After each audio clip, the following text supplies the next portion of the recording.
agli albergatori, promuove le nozze in laguna di Jeff Bezos come volano per un turismo d'alta qualità. L'avvocato D'Elia, un appello all'imprenditore americano, apra una fondazione per Venezia.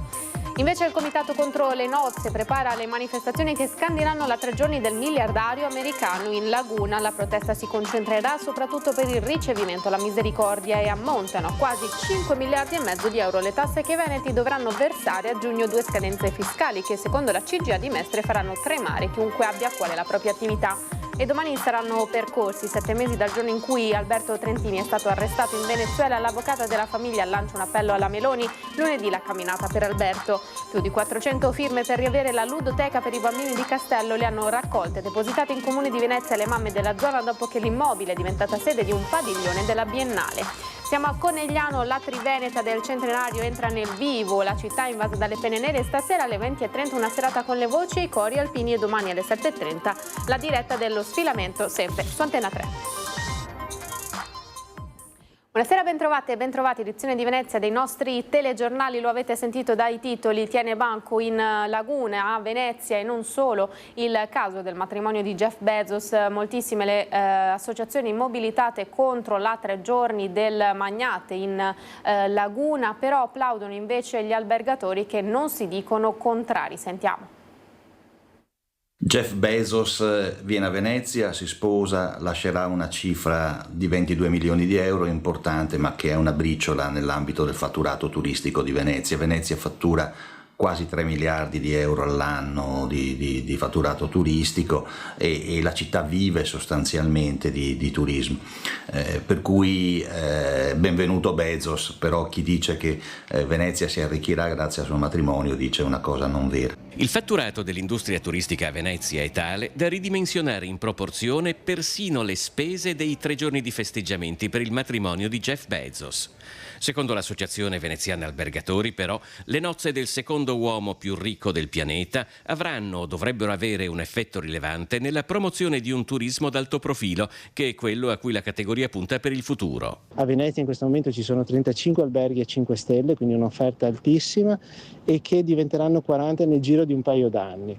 E con circa il 65-70% dei posti letto complessivi della città che si collocano nelle prime 2 categorie, cioè i 4 e i 5 stelle. Il matrimonio di Jeff Bezos ha però anche riacceso il dibattito sulla necessità di differenziare un'economia cittadina, al momento quasi unicamente a traino turistico. Sono d'accordo anche gli albergatori, che però rivendicano il proprio ruolo a Venezia. Il 70% di quello che incassano gli alberghi viene speso in acquisto di beni e servizi a Venezia e dintorni. L'avvocato degli alberghi è veneziano, l'architetto è veneziano, colui che gestisce le manutenzioni, il caldaista, l'elettricista e via dicendo sono tutti veneziani. Chi produce le linee cortesie sono industrie del territorio veneziano. Al di là della pubblicità che questo, come altri matrimoni famosi, porterebbe a Venezia, c'è chi, come l'avvocato Francesco Mario D'Elia, dissociandosi dalle proteste anti-Bezos, chiede direttamente all'uomo con un patrimonio stimato abbondantemente sopra i 200 miliardi di dollari un dono per Venezia. Un'associazione per promuovere alcune azioni importanti di recupero del patrimonio di Venezia, come l'isola della Poveglia, come l'isola di Santo Spirito, l'isola delle Grazie, che tu potrai valorizzare e riaprire al pubblico veneziano perché possano essere amate, gestite e usufruite. Caro Bezos, buon matrimonio, ti aspettiamo, ricordati che hai una grossa parte di veneziani che sono dalla parte tua, non farti intimorire. Invece il Comitato contro le nozze prepara le manifestazioni. Il momento più caldo della 3 giorni di contestazioni al matrimonio faraonico di Jeff Bezos a Venezia sarà probabilmente, se il programma di festeggiamenti resta quello, il 28 giugno alla Misericordia. Stretto tra 3 rii non particolarmente larghi e giudicato il luogo logisticamente più efficace per una manifestazione di dissenso. A Rialto centinaia di persone hanno partecipato ad un'assemblea pubblica sul tema. Quello che vogliamo fare è effettivamente bloccare, impedire l'accesso a Bezos alla Chiesa della Misericordia, dove andrà l'ultimo giorno del suo matrimonio, perché non possiamo accettare che l'intera città venga completamente svenduta e privatizzata. Se con l'esposizione dello striscione dal campanile di San Giorgio, proprio di fronte a Piazza San Marco, il comitato No Space for Bezos ha centrato un atto mediatico in grado di fare il giro del mondo, ora lo scopo è comunicare i motivi di una protesta che non è contro uno dei tanti matrimoni che si celebrano a Venezia. A noi dà fastidio l'uso della nostra città come se fosse un fondale di cartapesta. 5 yacht ormeggiati da Riva degli Schiavoni, Punta della Dogana, Zattere, San Basilio, Marittima, cioè occupa tutto lo skyline della città. E poi le location, ha preso 4 alberghi, 5, non si capisce, tutti i taxi della cooperativa dei taxi, poi si prende San Giorgio, si prende Madonna dell'Orto, c'è l'after party al Lido e poi va alla Misericordia. Questo modello dell'economia dell'evento è solo un modello che, come dire, aumenta la turistificazione della città e non aiuta a riconoscere le nostre professionalità. Avremo bisogno di ben altro, avremo bisogno di paghe migliori e avremo bisogno di essere correttamente contrattualizzati. Al centro della protesta c'è quindi da un lato lo sfruttamento, si dice, di una città degradata a fondale in affitto per i cosiddetti grandi eventi, dall'altro il modello economico e ultimamente anche politico che il secondo uomo più ricco del mondo rappresenta anche a Venezia. Noi non siamo qui a mangiare le briciole che ci lascia questa persona che tra l'altro si è arricchita sulla nostra povertà. Noi abbiamo una dignità e la nostra dignità è fatta di case sicuri, di lavori sicuri, tutte cose che o Brugnaro o Bezos non ci stanno dando. Ci mobiliteremo, continueremo a farlo anche dopo per difendere sempre questa città, il lavoro, la sanità e tutto ciò che serve per vivere dignitosamente. Perché se non si può vivere dignitosamente? Ce lo rendono molto difficile. A Venezia e a Mestre, dove risiedeva, è stato il giorno del cordoglio e delle tante attestazioni di stima per la morte di Maria Straniero, la 62enne dipendente dell'Università Ca' Foscari in pensione, morta per un incidente in montagna nello Zoldino. La donna era in vacanza con il marito, docente di Ca' Foscari in pensione anch'egli. L'università penserà ad alcune iniziative per ricordare Maria. Intanto è stata aperta un'inchiesta per cercare di ricostruire la precisa dinamica di quanto accaduto. Al momento però l'area non è stata posta sotto sequestro e nessuno risulta indagato. CGA di Mestre, lo studio dice che ammontano a quasi 5 miliardi e mezzo di euro le tasse che i veneti dovranno versare complessivamente a giugno e tutto ciò preoccupa le attività. Venerdì è stato il cosiddetto giorno di liberazione fiscale, quello cioè in cui il contribuente medio ha saldato tutti i suoi obblighi con le tasse e da quel momento in poi può considerare per se stesso ogni euro guadagnato. Questa è la teoria, ma nella pratica a giugno scadono i termini di versamenti fiscali per i quali i veneti pagheranno complessivamente quasi 5 miliardi e mezzo di euro.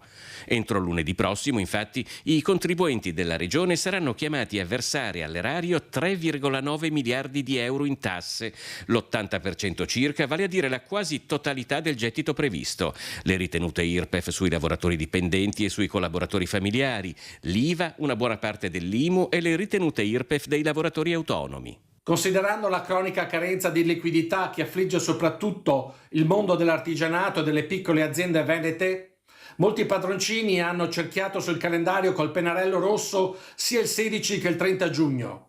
2 scadenze fiscali che mettono paura e fanno tremare chiunque abbia a cuore la propria attività. Anche la scadenza di lunedì 30 giugno sarà tra le più importanti dell'anno. Nell'ultimo giorno del mese è previsto un prelievo sui veneti di 1,5 miliardi di euro dal pagamento dell'IRES, dell'IRAP, dell'IRPEF e delle addizionali regionali e comunali IRPEF. E se la scadenza di lunedì sta togliendo il sonno a molti, perché in preda alle difficoltà di reperire i soldi per onorare le richieste del fisco, anche quella del 30 giugno rimane tra le più importanti dell'anno.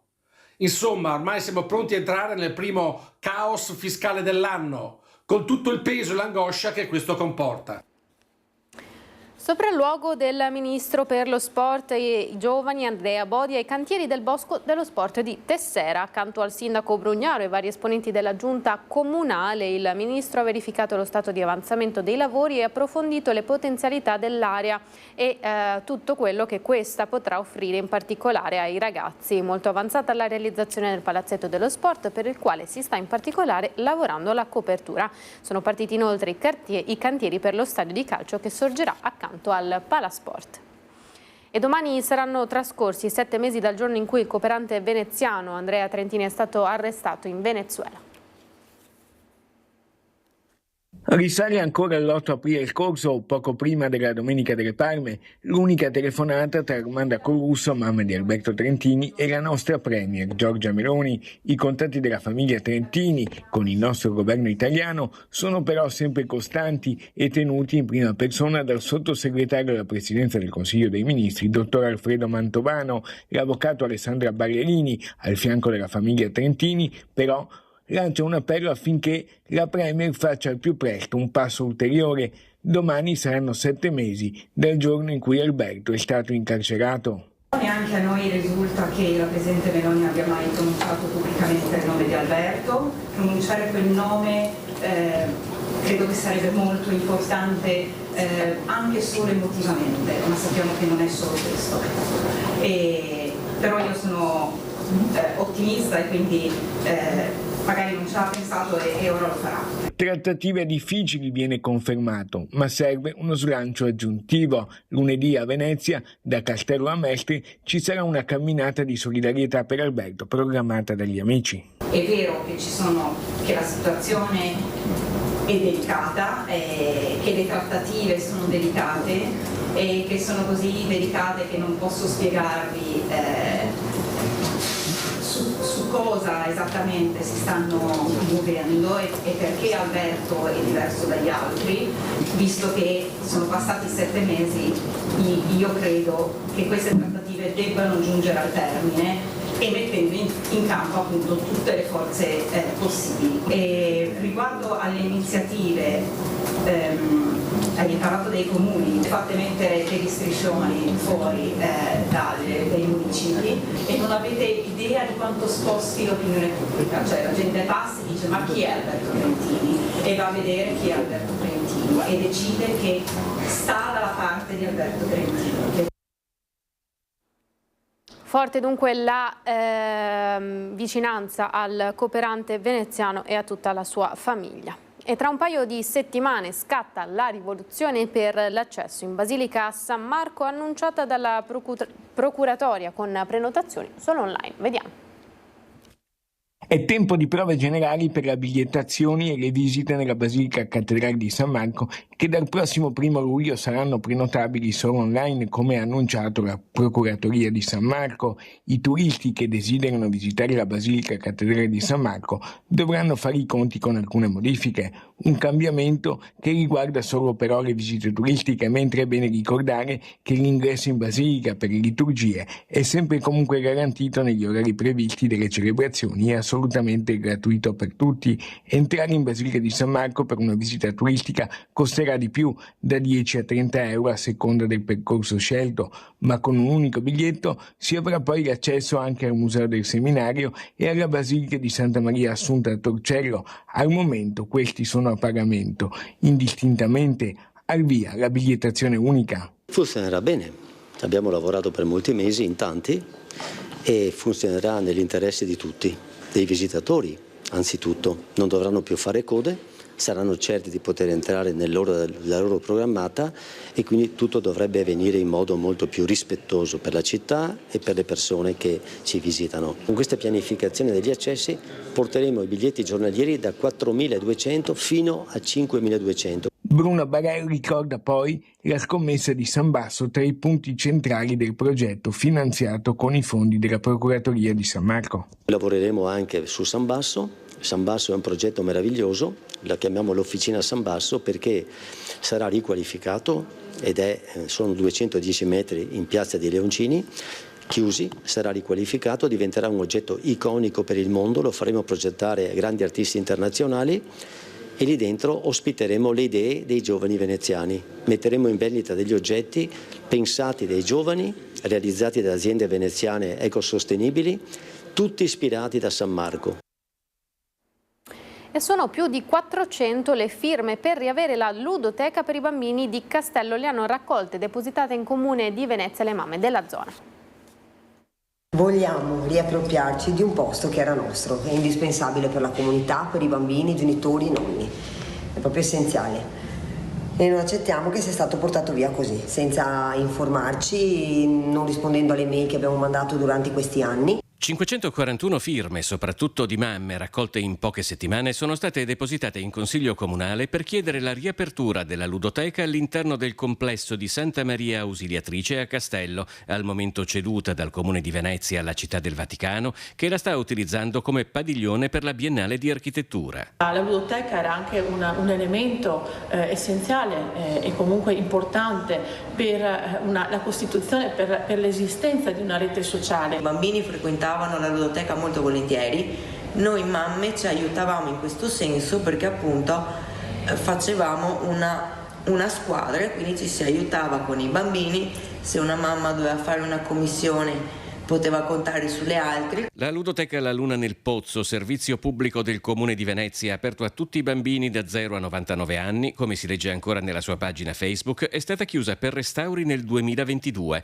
All'epoca le mamme ricevettero via mail rassicurazioni sulla riapertura della struttura terminati i lavori, poi il silenzio fino al vernissage del padiglione della Biennale. Tanto arrabbiata io veramente per la situazione, a parte tutto quello che ci circonda, proprio queste cose che vengono tolte ai bambini, dove ce ne sono veramente ancora tanti, non va bene, poi senza dare una spiegazione plausibile, senza una cosa, insomma, sempre per i soldi, ecco, non pensano all'interesse delle famiglie di bambini, una zona dove i bambini ce ne sono. Da un accesso agli atti effettuato dal consigliere Giovanni Andrea Martini di Tutta la città insieme risulta una richiesta di spazio espositivo al Comune inoltrata a metà settembre 2024, alla quale in poco più di 3 mesi si sono succedute una delibera di giunta, la richiesta e l'ottenimento di tutti i pareri delle sovrintendenze, infine la stipula e la sottoscrizione di un contratto di concessione dello spazio per 7.500 euro al mese. Chi governa, chi ha il governo della città, chi ha la gestione della città dovrebbe pensare e dice di voler contrastare la fuga dei residenti